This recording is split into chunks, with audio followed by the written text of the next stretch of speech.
দীর্ঘদিন সংস্কারের অভাবে বরগুনার আমতলীর বেশিরভাগ কমিউনিটি ক্লিনিক এখন মৃত্যু ফাঁদে পরিণত হয়েছে।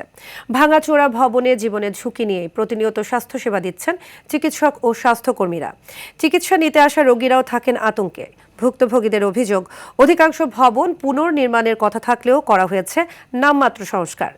আমতলী সংবাদদাতার পাঠানো তথ্যচিত্রে আরও জানাচ্ছেন সুলাইমান কবির।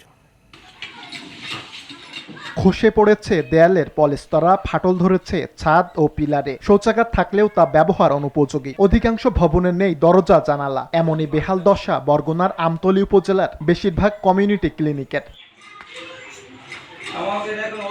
উপজেলার প্রান্তিক জনপদে স্বাস্থ্যসেবা নিশ্চিত করতে পর্যায়ক্রমে প্রতিষ্ঠিত হয় ৩৩টি কমিউনিটি ক্লিনিক। তবে ঝুঁকিপূর্ণ ভবনের তালিকা শীর্ষে রয়েছে আমতলী সদর ইউনিয়নের কংলক, হলদিয়া ইউনিয়নের সোনাউঠা, গুশিয়াখালী ইউনিয়নের গোছখালী, 18গাছিয়া ইউনিয়নের হাজিরহাট সহ অন্তত 11টি কমিউনিটি ক্লিনিক।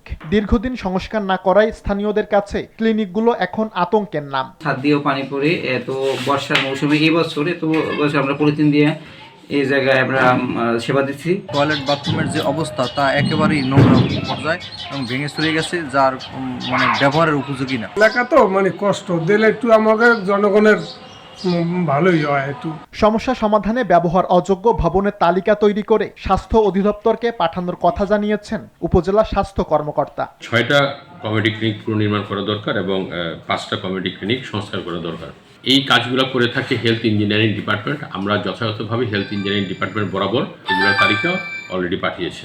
দ্রুত পুনর্নির্মাণ না করলে যে কোনো সময় ক্লিনিকগুলো ধসে পড়তে পারে বলে আশঙ্কা স্থানীয়দের। সুলাইমান কবির, RTV।